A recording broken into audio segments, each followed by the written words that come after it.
My daughter told me to shut up at Thanksgiving, in the house I paid for, while her husband lifted a glass of wine bought with my money. The room went so quiet I could hear the ice machine humming in the kitchen. I was sitting at the far end of Lauren's long farmhouse table, the same table I had helped her pick out from a boutique furniture store in Nashville because she said it made her dining room look grown up. There were candles down the center, little pumpkins painted white, linen napkins folded like fans, and a turkey so glossy it looked like it belonged in a magazine. My grandson Miles had cranberry sauce on his sleeve. My granddaughter Sophie was wearing the velvet headband I gave her for her school recital. I had just started telling a story about their grandfather, Jack. Not a long story, not a sad story. A sweet one.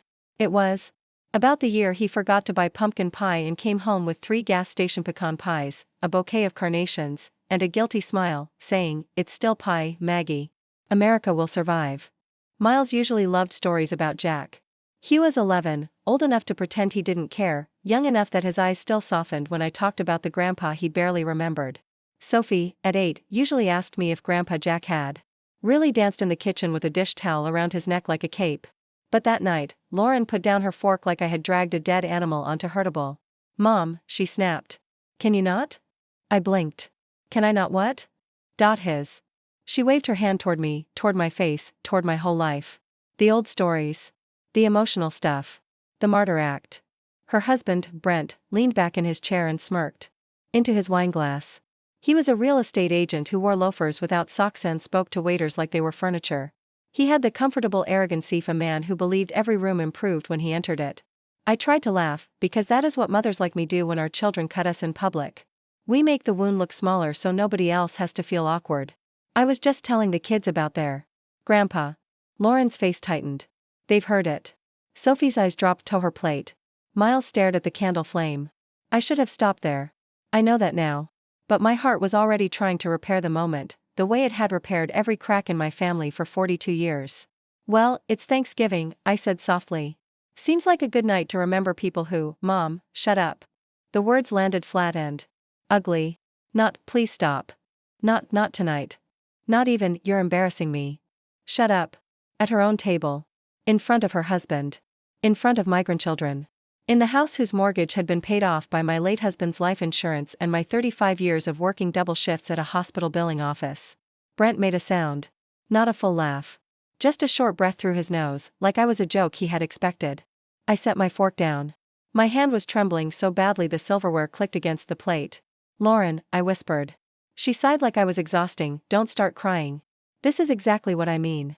Everything becomes about you." Brent swirled his wine. "She's had a stressful week, Margaret. Don't take it personally." He always called me Margaret when he wanted to remind me I was not part of his inner circle. My friends called me Maggie. Jack called me Mags. My grandchildren called me Nana. Brent called me Margaret like I was a problem at closing. I looked at Lauren, waiting for her to soften. Waiting for that tiny flicker of regret a child has when they realize they have gone too far with their mother. Nothing. Her eyes were dry, annoyed. Almost bored. She was 39, beautiful in the polished suburban way women become when they have Pilates memberships, ballet appointments, and the luxury of pretending money is not a subject. She looked like me around the eyes, but that night it felt like staring at a stranger wearing pieces of my face. I wanted to say, "I bought the turkey." I wanted to say, "Your father's money paid for the roof over your head." I wanted to say, "The SUV in your driveway is in my name." I wanted to say, "Your daughter's ballet lessons. Your son's braces, your country club minimum, your emergency account, your landscaping, the repair on the upstairs bathroom, the property taxes you forgot twice, me. Instead, I folded my napkin. "I'm sorry," I said. That was the worst part. Not her cruelty. My apology. A woman can be trained so well by love that she apologizes for bleeding on the floor after someone else stabs her. Dinner continued. The children barely spoke. Brent talked about a listing in Brentwood where the sellers wanted $1.8 million but had home goods taste. Lauren laughed too loudly. I chewed turkey that tasted like paper. When dessert came, Sophie slid me the bigger slice of pie without looking up. That nearly broke me. After dinner, I helped clear plates because my body still remembered service even when my heart had finally understood disrespect. I stood at the sink rinsing gravy from China I had bought Lauren for her 10th anniversary. Brent came beside me with 2 wine glasses. "Look," he said, lowering his voice. "Lauren gets tense when you bring up Jack. You know how women are with grief." I turned toward him. "Women?" He smiled. "Mothers. Same thing sometimes. I stared at him, at his perfect hair, at the watch on his wrist, a new Lauren had bought with the card linked to my account. He leaned closer. You also need to understand something. This is your home. Lauren's trying to build her own family culture. Constantly bringing up the past makes it hard for her to move forward. Our home. That phrase slid into my chest like a nail. I said nothing. I dried my hands on the towel and walked to the foyer. My coat was hanging alone on the rack. No one had offered it to me. Lauren stood by the staircase checking her phone. Mom, before you leave, she said, not looking up, the Escalade insurance is due Monday. Can you transfer it before the weekend? Also, Sophie's winter camp needs payment by the 30th. And please don't forget the property tax thing. Brent said it's messy when you wait. The property tax thing. On my house. I looked at her for a long moment. Did you hear what you said to me at dinner? She rolled her eyes. Mom, please don't do this in the foyer. I'm asking. I was frustrated. You were making people uncomfortable. People? Brent. There it was. Clear as a bell. My daughter had not humiliated me because she lost control. She had humiliated me because her husband's comfort mattered more than me dignity. Sophie appeared at the top of the stairs, holding the banister. She had changed into pajamas with tiny moons on them. Nana, she called softly. Are you coming to my recital next Friday? I opened my mouth. Lauren answered first. If Nana isn't being dramatic. That was when something inside me went still. Not angry. Not loud, still. The kind of stillness before a storm stops pretending to be weather. I'll see, I said. Lauren finally looked at me. What does that mean? It means I'll see. I kissed 2 fingers and held them up to Sophie because if I hugged her, I would have sobbed. Then I stepped out into the cold November night. The rain had started while we were eating. It silvered the driveway, ran over the hood of Lauren's white Escalade, and blurred the Christmas lights. Brent had hired someone else to install before Thanksgiving because he liked being early with displays and late with payments. I sat in my old Buick for 7 minutes before I could drive. The house glowed behind me. Warm windows. Perfect wreath. Family inside. Anyone passing by would have thought, what a beautiful home. They would not have known it was built out of my widowhood. They would not have known that after Jack died at 63, I sold the small cabin we loved in Gatlinburg so Lauren could move into a better school district. They would not have known I delayed my own knee surgery because Sophie needed private speech therapy. They would not have known I opened a joint emergency account because Lauren cried after her teen miscarriage and said she never wanted to feel unsafe again. I had never wanted repayment. That is what people misunderstand when mothers finally snap. It is almost never about the money at first. The money is only where the disrespect leaves fingerprints. I drove home through the rain with the radio off. My house was smaller than Lauren's. A 1-story brick ranch on a quiet street outside Franklin, with creaky floors, aging azaleas, and Jack's old wind chime on the porch. I had planned to sell it after he died, Booty could never make myself box up the sound of our life. His reading glasses were still in the drawer by his recliner. His Tennessee Titans mug sat in the cabinet even though I hated football and he used to say that made me suspicious. I walked inside without turning on the lights. For a while I stood in the hallway, coat dripping onto the floor, hearing Lauren's voice again. Mom, shut up. It was amazing how 3 words could rearrange 68 years. I went to the kitchen, made coffee, forgot to drink it, and sat until the clock on the microwave showed 2:17 a.m. Then I opened the file drawer. At first I told myself I only wanted to check the insurance date. To make sure I had not missed anything. Habit is a stubborn thing. But my hands knew where to go. The deed to Lauren's house was in a blue folder. My name was on it. Only mine. The Escalade title was in another folder. My name again. The investment account that fed the emergency checking account was under my trust, with Lauren as a limited authorized user. Limited. I had forgotten that word. I had given her access in a season of grief and never closed the door. There were receipts too. Tuition deposits. Camp payments, orthodontist invoices. Pool repairs. HOA fines. Brent's failed staging business loan that I had quietly covered when Lauren cried and said he would be humiliated. I spread everything across my kitchen table like evidence from a crime scene. But it was not a crime scene. It was a shrine. Every paper said the same thing, I loved you. I loved you. I loved you. At 6:09 a.m., my phone buzzed. Lauren. I stared at her name until the screen went dark. Then it buzzed again with a text. Don't forget the insurance, and Mom, please don't make last night weird. I need you to be normal at Sophie's recital. Normal. She wanted my money normal. My silence normal. My obedience normal. A second text appeared. Also Brent thinks it would be better if you don't bring up Dad around the kid so much. It keeps everyone stuck in the past. I looked at Jack's mug in the cabinet, visible through the glass door. Then I looked at the deed. For the first time since my daughter was born, I asked myself a question that did not begin with what she needed. What do I need? The answer frightened me because it came quickly. I needed my life back. I did not reply. Not that morning. Not that afternoon. Not after Lauren sent 3 question marks. Not after she called during lunch and again at 5:42 p.m. Instead, I showered. I put on navy slacks, pearl earrings, and the red wool coat Jack bought me for our 40th anniversary. Then I drove to a law office in downtown Franklin, where a woman named Diane Caldwell had a brass plaque on the door and a reputation for being polite. Until politeness stopped working. Her office smelled like lemon oil and printer paper. Diplomas lined one wall. A framed photograph showed her with 2 golden retrievers and a teenage boy in a graduation gown. "Mrs. Whitaker," she said, shaking my hand. "Tell me what happened." At first I tried to make Lauren sound better. That is another habit mothers have. We edit our children's sins in front of strangers. We say she was stressed when she was cruel. We say he has a strong personality when he is controlling.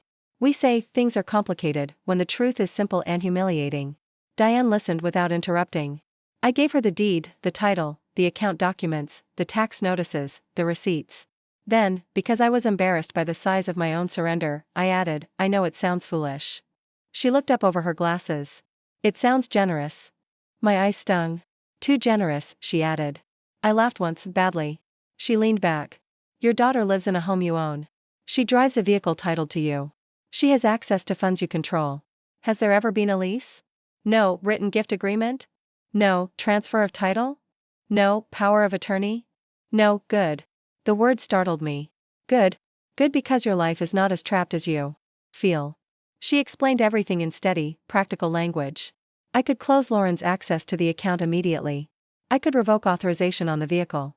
I could require rent, negotiate a lease, or begin the process of selling the property. If she refused to cooperate, there were legal channels, nothing dramatic. Nothing vindictive. Clean paperwork. Clear boundaries. "You do not have to destroy your daughter," Diane said. "But you do need to stop letting her destroy you with your own resources." I stared at the tissue box on her desk. "She's my only child.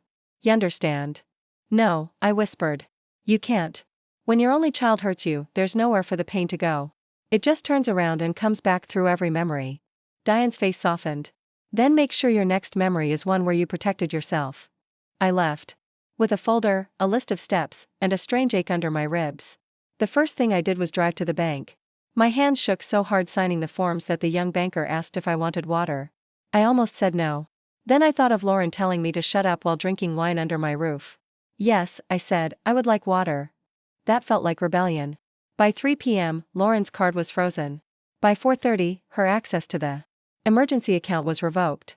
By 5:15, Diane had sent a formal notice requiring proof of insurance and return of the Escalade for inspection and transfer arrangements. By the next morning, a property management firm had been contacted to evaluate the house. I did not call Lauren. I did not warn her. I did not give her one more chance to make me smaller. For 2 days my phone lit up like an alarm. "Mom, my card got declined. At Kroger." "Mom, did something happen at the bank?" "Mom, call me." "Mom, this is not funny." Then Brent called. I let it go to voicemail. His voice came through smooth at first. "Margaret, it's Brent. Lauren is upset, and frankly, this is creating an unnecessary situation. I'm sure there's been a misunderstanding at the bank. Give me a call before this becomes a bigger problem." "A bigger problem?" "Not, are you okay after Thanksgiving?" "Not, I'm sorry," I laughed. "Not, Lauren crossed a line. Just a bigger problem." I saved the voicemail and sent it to Diane. She replied, "Do not engage. Keep everything." On Saturday, I did something I had not done in 12 years. I left town by myself. I drove east to a quiet cabin near Blue Ridge, Georgia, rented for 8 days under my own name, paid from an account Lauren had never touched. The cabin sat above a creek, surrounded by bare trees and fog. Jack and I had once talked about retiring near the mountains. We had imagined mornings with coffee on a deck, evenings with soup, and no one needing anything from us except the dog we never got because Lauren was allergic as a child. I brought groceries, my medicine, a stack of old photo albums, and Jack's Titans mug. The first night, Lauren called 12 times. I did not answer. The second day, Brent texted. "We need to discuss the house situation." Lauren Cesari confused. "I don't want things to get embarrassing for you." Confused. That word made my stomach tighten. By the third day, the shape of what they thought of me became clear. Lauren left a voicemail crying. "Mom, I don't know what kind-off game you're playing, but you're scaring the kids." Sophie asked why her camp payment didn't go through. "Do you want her to feel abandoned? Is that what you want? Because that's what's happening." I sat on the cabin deck with the phone in my lap, staring at steam rising off my coffee. She knew exactly where to cut. Then came another voicemail, this time sharper. "You've always done this. You act sweet and then punish people. Dad knew it. Maybe if you hadn't made everything so heavy all the time, he would have had peace at the end." I stopped breathing. The creek kept moving below me. A bird landed on the deck rail. Somewhere far away a truck passed on a wet road. Jack died on a Tuesday morning in our kitchen. He was making toast. I was teasing him for burning it again. He turned, smiled at me, touched his chest, and dropped. He held his head in my lap until the paramedics came. His last conscious words to him were, "I'm right here, Mags." Lauren knew that. She was there at the hospital when the doctor told us it was a massive heart attack. She sobbed so hard I had to hold her upright. And now she had turned my dead husband into a weapon because I stopped paying her bills. For a minute, something hot and animal rose in me. I wanted to call her and screamed out. I wanted to tell her she had no right. I wanted to remind her of every night I sat awake beside her bed after she lost her pregnancies, every casserole I brought, every mortgage payment I covered, every time I protected Brent's pride so she could keep pretending she had married a provider. But Diane's voice echoed in my head. "Keep everything." So I saved the voicemail. Then I sent it to Diane with 4 words. "I am done now." The next morning, Diane called. "Margaret," she said, and her voice was careful, "there is something else." My fingers went cold around the mug. "What?" I pulled a preliminary property report and checked county records. "There is no transfer, as we expected. But there was an attempted filing 5 months ago." "An attempted filing?" "A quitclaim deed. It was rejected because the notarization was defective and the legal description was wrong." I did not understand at first. Then I did. "Lauren Trieto put the house in her name?" "Someone tried to file paperwork suggesting you transferred the property to Lauren and Brent." The room tilted. "Brent," I whispered.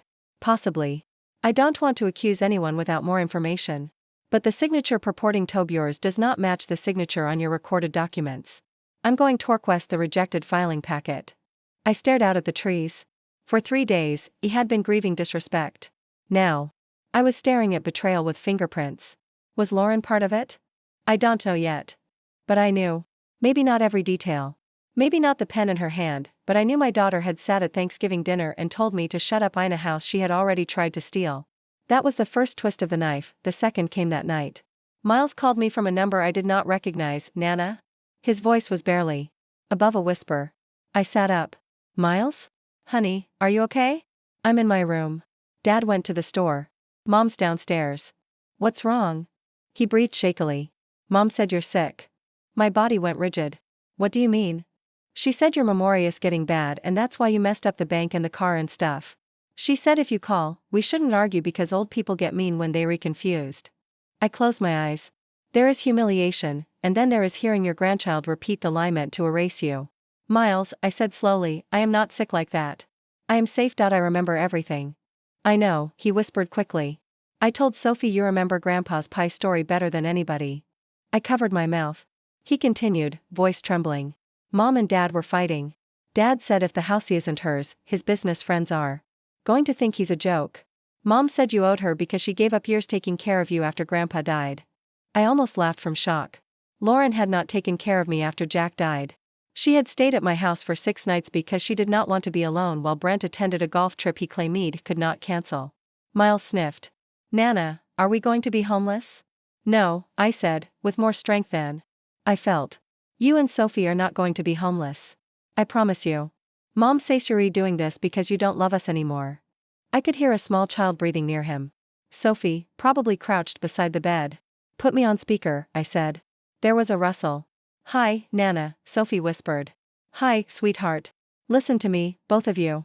Grown-up problems are never children's fault. Not ever. I love you as much today as I did when you were babies. Nothing your mother says can change that." Sophie started crying. "I want to hear the pie story again," she said. And that broke me more than Lauren's cruelty did. Because children do not ask for stories when they want entertainment. They ask for stories when they need proof that the world was once safe. I stayed on the phone until Miles said he had to hang up. Afterward, I sat in the dark cabin and understood something that changed the shape of my anger.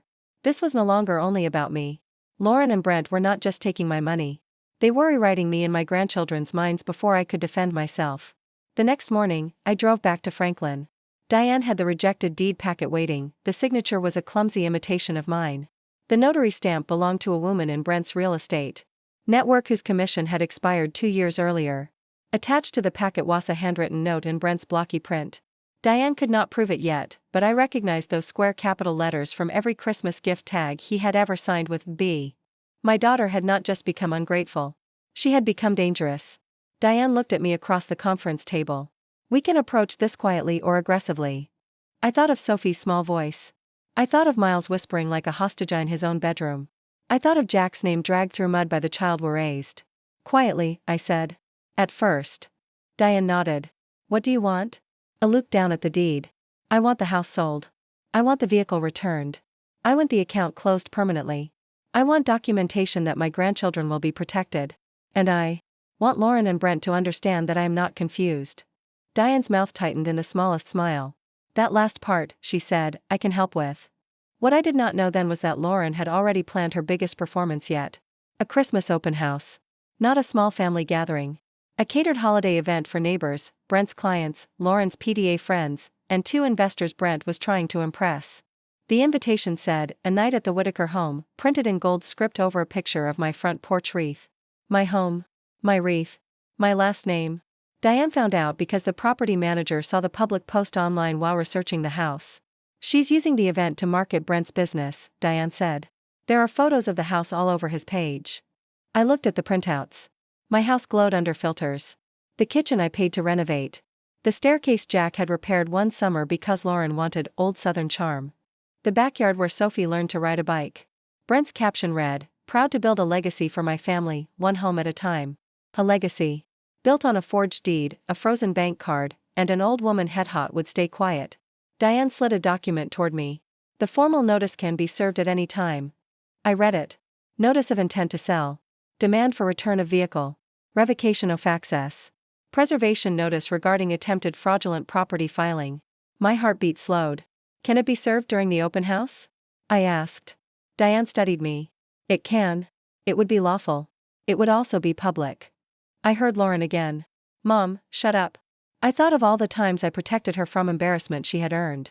All the times I paid quietly, lied gently, smoothed things over, carried shame that belonged to someone else. Then I said, good. The Christmas open house was on December 21. I did not attend as a guest. I sat in Diane Caldwell's office at 7:40 p.m., wearing my red coat, watching sleet strike the window in silver lines. Diane had advised me not to be on the property. Let the paperwork speak, she said. You have spoken enough. To people committed to misunderstanding you. At 7:53, my phone began lighting up. First Lauren. Then Brent. Then Lauren again. Then a text. What did you do? It did not answer. At 8:06, my neighbor Carolyn sent a video. I hesitated before opening it. Part of me was afraid I would enjoy it. Part of me was afraid I would pity Lauren and call everything off. Diane saw my face. You don't have to watch. Yes, I said. I do. The video was shaky, shot from Carolyn's porch through the front windows and open doorway. Music spilled into the night, bright and ridiculous. Inside, people held champagne flutes. The Christmas tree shone in the corner. Lauren wore a silver dress and looked flawless. Brent stood near the fireplace with 2 men in sport coats, his hand resting on the mantel like he owned the bricks. Then the process server stepped inside. With 2 uniformed county officers behind him. Not police storming the party. Not handcuffs. Nothing crude. Just the law. Calmly entering a room built on lies, the server asked for Lauren Whitaker Hale and Brent Hale. The music kept playing for 3 seconds too long. Lauren's smile froze. Brent stepped forward, annoyed. Can I help you? The server handed him the packet. Brent scanned the first page. I watched his face change. Before Lauren's did. Confusion. Then panic. Then rage. What the hell is this? He said. People turned. Lauren grabbed the papers. Brent, not here. He pulled them back. The house is being listed for sale. A woman near the kitchen lowered her drink. Lauren whispered something I could not hear. Brent's voice rose. You told me she signed it over. There it was. The room heard it. Lauren's face went white. Someone near the hallway said, sign what over? Brent flipped pages, breathing hard. And the Escalade? Margaret owns the Escalade. A man in a navy blazer stared at Brent like he had just watched a dog stand up and speak. Lauren tried to laugh. This is a family issue. My mother is going through some confusion. The server, God bless him, said in a clear voice, Mrs. Margaret Whitaker is represented by counsel and has provided documentation affirming competency and ownership. Diane had warned me that might happen if Lauren attempted to claim incapacity. She had included a signed physician's letter from my annual cognitive screening, my estate planning review, and 2 notarized affidavits. My daughter's lie arrived at the party and found my receipts waiting. That was the first public crack. The second came when Brent saw the preservation notice. His voice dropped, but Carolyn's phone still caught it. Fraudulent filing? People started whispering. Lauren hissed, stop reading out loud. Brent looked at her like he had never seen her before. You knew? She stepped toward him. Brent, please. You knew the deed didn't go through? Silence. That silence was the loudest confession in the room. I closed my eyes. I had wondered if Lauren was dragged into Brent's scheme. Or merely benefited from it. Now I knew. My daughter had known. Brent laughed once, harsh and ugly. You let me invite investors here. A woman gasped. One of the investors set his glass down on the piano. Lauren reached for Brent's arm. We can fix this. He shook her off. With what money, Lauren? Her card got cut off. Someone muttered, oh my God. In the corner of the video, Miles appeared in the staircase holding Sophie's hand. That ended any satisfaction I felt. Because revenge is clean in your imagination. In real life, children stand on staircases and watch the adults bleed truth all over the carpet. I paused the video. Diane waited. My grandchildren, I said. I know. Can we make sure they are not there for theirist? I already contacted your emergency family mediator. Their father still has legal rights, and his sister is on file as a safe temporary placement if he leaves with them. I looked at her. You did that? You asked me to protect them. I had. In the paperwork, Ina's shaking signature, I had named my priority. Minutes later, Carolyn texted again. Brent left with the kids. Took them to his sister's. I stared at that message until the words blurred. Brent was many things, but he was not stupid. Once he realized Lauren had lied. Not just to me but to him, he saved what he could save, his image, his business, and perhaps, for the first time in a long time, his children from the center of the fire. Lauren called 37 times before midnight. I answered none. At 12:14 a.m., she texted, how could you humiliate me in front of everyone? I sat in Diane's empty conference room, Jack's mug in my hands, and almost laughed. Not because it was funny. Because some people can throw you into a pit and still scream when you hand them a mirror. The next morning, the open house was already a neighborhood story. By noon, it was a business story. By dinner, it was a divorce story. Brent's investors backed out. His brokerage placed him on temporary leave pending review after questions surfaced about the rejected deed and the expired notary. Lauren's PDA friends stopped commenting on her photos. The caterer apparently demanded payment that night because Lauren's card failed and Brent refused to cover the balance after he saw the documents. It did not celebrate. I sat at my kitchen table in Franklin, the same table where I had spread out all those receipts, and felt old. Victory is strange when it comes from a wound you never wanted. Diane called at 9 a.m., she is going to try to reach you emotionally. Now. She's my daughter, I said. Yes. And she knows that better than anyone. Lauren's first voicemail was fury. You ruined my marriage. You ruined Brent's career. You ruined Christmas for the kids. Her second was tears. Mom, I'm scared. I don't know what to do. Her third was poison again. You always want him to fail so you could feel needed. Her fourth came at 2:03 a.m. Mommy, please. I need you. I had not heard her call me mommy since she was pregnant with Miles and terrified of a blood test. I pressed the phone to my chest and sobbed for 10 minutes. Then I saved the voicemail and did not call back. People who have never been manipulated by someone they love think boundaries feel like strength. They do not. At first, boundaries feel like ripping your own skin off and calling a feeling. 3 days later, I agreed to a phone call. Diane was present. Lauren was on speaker. Brent was not. For a few seconds, neither of us spoke. Then Lauren cried, Mom. I closed my eyes. You may talk, Diane said calmly. Mrs. Whitaker is listening. Lauren sucked in a breath. Mom, I'm sorry. I waited. I'm sorry I snapped at dinner. I was stressed.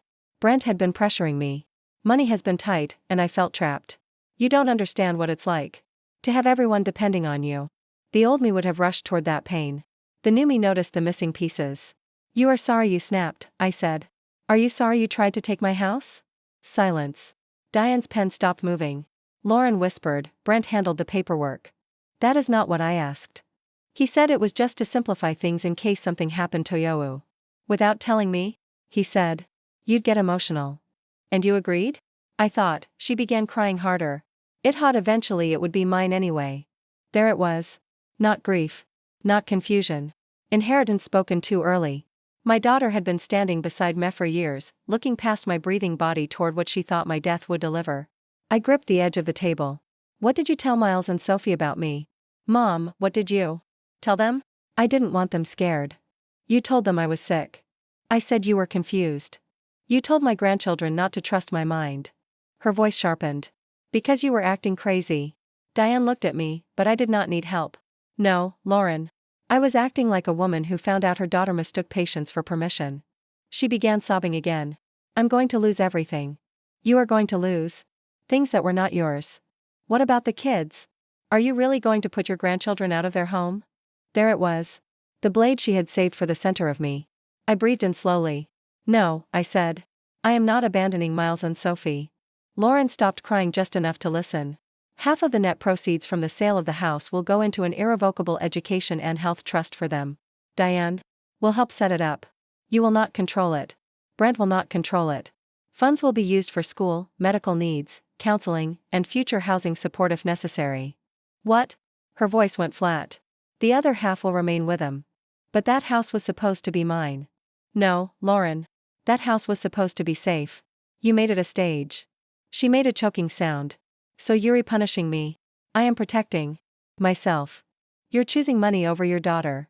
I looked at Jack's mug on the table. No, I said. I chose my daughter over myself for 39 years. I am choosing myself one time. Her voice turned cold in a way I recognized from Thanksgiving. Dad would be ashamed of you. Something in me flinched, but it did not break. Your father loved generosity, I said. He did not raise us to toughness cruelty. And he certainly did not raise you to forge your mother's name. The call ended with Lauren screaming that I was dead to her. For 3 minutes, the room was silent. Then Diane said, gently, that was very clear. I nodded, though my whole body was shaking. The house sold 4 months later. Not to anyone Lauren knew. Not to Brent's investors, not through his brokerage. Diane insisted on an independent agent from another county. The buyers were a young couple with a baby and a rescue dog who loved the backyard. I accepted an offer slightly below the highest bid because the wife cried when she saw the breakfast nook and said it felt like a place where a child could grow up happy. Maybe that was foolish. Maybe it was the last motherly thing I could give that house. The Escalade was recovered in a Target parking lot on a Tuesday afternoon. I did not arrange the timing. The repo company had the legal authorization and found it there.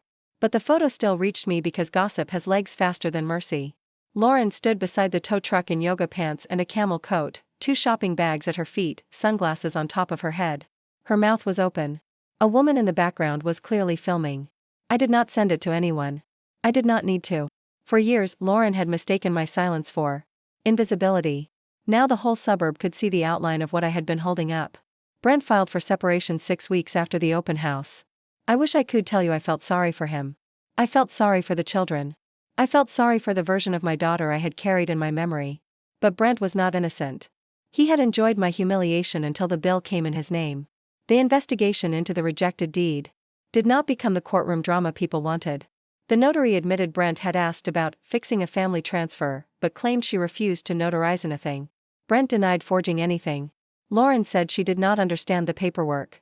Diane said proving criminal intent would be expensive, painful, and uncertain. So I made a choice that surprised everyone. I did not pursue criminal charges. Not because I forgave them. Because I was 68, tired, and no longer willing to spend my remaining years feeding lawyers just to prove a truth already strong enough to free me. Instead, Diane negotiated an agreement. Lauren and Brent would not contest the sale, would not claim ownership, would not contact my financial institutions, would not represent me as incompetent, and would communicate about the children only through a family mediator or written channels. Any violation would reopen the fraud issue. It was not cinematic. It was better. It worked. The first time I saw Miles and Sophie after everything, it was at a family counseling office with beige walls, a fish tank, and chairs too small for grown adults. Brent brought them. He looked thinner, less polished. He could barely meet my eyes. Sophie ran to me so fast her sneakers squeaked. Nana.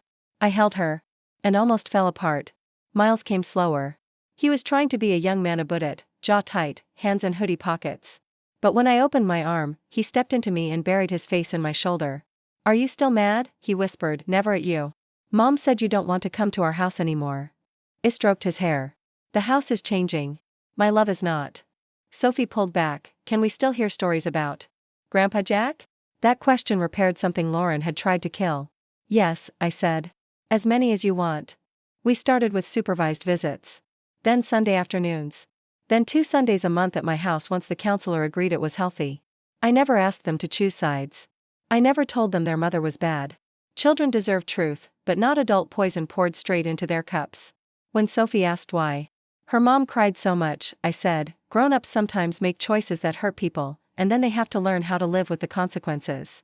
When Miles asked if his dad lied, I said, "Your dad made mistakes he has to answer for. That does not mean you have to carry them."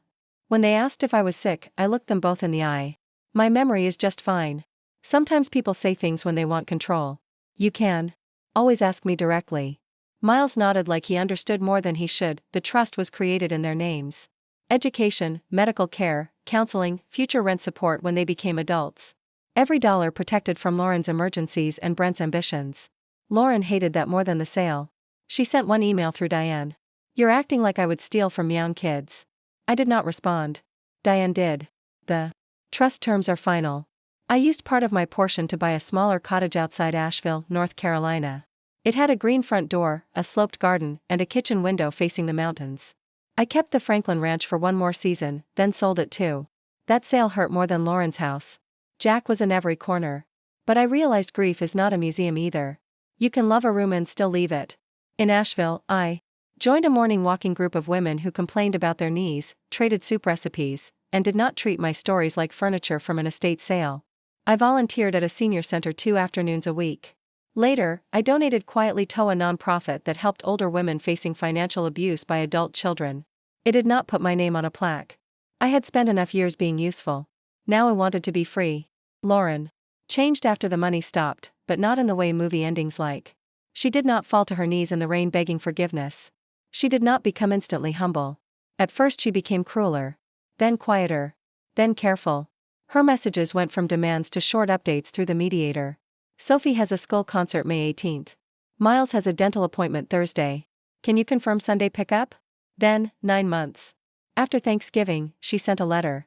A real letter. Her handwriting was still the same looping script I taught her when she was 6. "Mom, I have written this 7 times and thrown it away 6. I don't know how to apologize without sounding like I am asking for something. Maybe that is because for a long time I only came to you when I needed something. I am not writing to ask for the house, the car, or money. I am writing because Sophie asked me why I never laugh when you tell stories about Dad.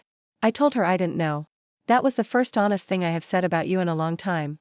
I think I was angry that you still had memories of him that didn't include him. I think I hated needing you. I think Brent made it worse, but I let him. I liked the life you paid for. I liked pretending I earned it. I liked people thinking I was better than I was. What I said about Dad was unforgivable. What I said about your mind was worse. I can't take it back. I don't expect you to trust me. I just wanted Tosi. I know now that when you stopped doing everything, I finally saw how much everything was." Lauren, I read it sitting on my back porch while a thunderstorm rolled over the mountains. I cried. Then I folded it and put it in a drawer. It did not call her. Forgiveness, I learned, is not a door you have to open the moment someone knocks. Sometimes it is a window you look through from far away, deciding whether the person outside is still holding matches. Months passed. The children grew. Miles became taller than me and pretended not to like hugs, though he always lingered long enough for me to sneak 1 inch. Sophie started calling Jack Grandpa Pecan Pie because of the story that began all this. On my 70th birthday, they came to Asheville with a grocery store pecan pie, 3 carnations, and a card that said, "America will survive." I laughed so hard I had to sit down. Then I cried so hard Sophie panicked and asked if she had done something wrong. "No," I told her, pulling her close. "You did something right." Lauren came that day too. Not into the house. She stood at the gate after dropping them off, wearing jeans, no makeup, her hair pulled back. For the first time in years, she looked less polished and more like the exhausted girl I used to find asleep over homework at the kitchen table. "Happy birthday, Mom," she said. The word mom sounded careful in her mouth. "Thank you." She looked past me at the garden. "It's beautiful here." "It is." A long silence sat between us. Then she said, "Sophie told me you donated money to That women's center. I did. That's good. I nodded. She swallowed. I started therapy. I'm glad. I'm not saying that so you'll be proud of me. I'm still glad. Her eyes filled. Do you think there's any chance we'll ever have dinner together again? I thought of Thanksgiving. The candle flame. Miles staring at his plate. Sophie on the stairs. Brent's smirk. My own apology after being wounded. Then I thought of Jack, who believed people could change but also believed locks existed for Area Sun. Maybe, I said. Lauren nodded quickly, like even that tiny word was more than she deserved. I understand. No, I said. I don't think you do. Not fully. But maybe someday. She looked down. I'm sorry I told you to shut up. My throat tightened. That was not the worst thing you did. I know. And I am not ready to pretend. No. I studied her face. My daughter. My only child. The baby I once rocked through fever. The teenager who slammed doors. The bride whose veil I pinned with trembling hands. The mother who hurt me because she thought my love had no bottom. I hope therapy helps you become someone your children do not have to recover from, I said. She flinched, but she did not argue. That was new. After she left, Miles asked if I was okay. I looked at him and Sophie sitting on my porch steps, eating pie from paper plates, sunlight in their hair. I'm okay, I said. And for once, it was not a lie. Life did not become perfect. Perfect is a word people use in captions. Real life is stranger and quieter. Lauren and I are not close. Brent and I speak only when necessary, and always with written confirmation. The children are loved from both sides, though one side had to learn love without control. The trust remains untouched except for counseling and school expenses. My bank account is smaller than it might have been if I had learned boundaries earlier, but my mornings belong to me now. I wake before sunrise. I make coffee in Jack's mug sometimes, mine other times. I walk the garden while the mountains turn blue, and I tell the wind little updates like Jack is just in the next room pretending not to listen. Sometimes I still hear Lauren's voice. Mom, shut up. But it does not crush me anymore. It reminds me that love without respect becomes labor. That generosity without boundaries becomes asage. That being a mother does not require becoming a floor for your child to stand on while they look down at you. My daughter thought I was an old woman living in the past. She was wrong. I was the foundation under her present. And when I finally stepped away, the beautiful life she bragged about did not collapse because I was cruel. It collapsed because it had never been hers. The last time Sophie visited, she asked me to tell the pecan pie story again. Miles groaned like he was too old for it, then sat down anyway. I told them about Jack's guilty face, the carnations, the 3 gas station pies, and how he said America would survive. Sophie laughed until she got whipped cream on her nose. Miles smiled at the floor. And I realized, sitting there with the 2 of them in my little mountain kitchen, that my stories had never been the problem, they were inheritance. Not the kind Lauren tried to steal. The kind no deed can transfer, no bank can freeze, and no cruel sentence can erase. Some endings do not come with a family gathered around a table saying all is forgiven. Some endings come with a woman in her 70s closing a gate gently, pouring tea, and understanding that peace is not always given by the people who hurt you. Sometimes peace is what remains after you stop being for your own humiliation. And sometimes, late in life, freedom arrives wearing your old red coat, carrying a folder of documents, and finally answering disrespect with the truth.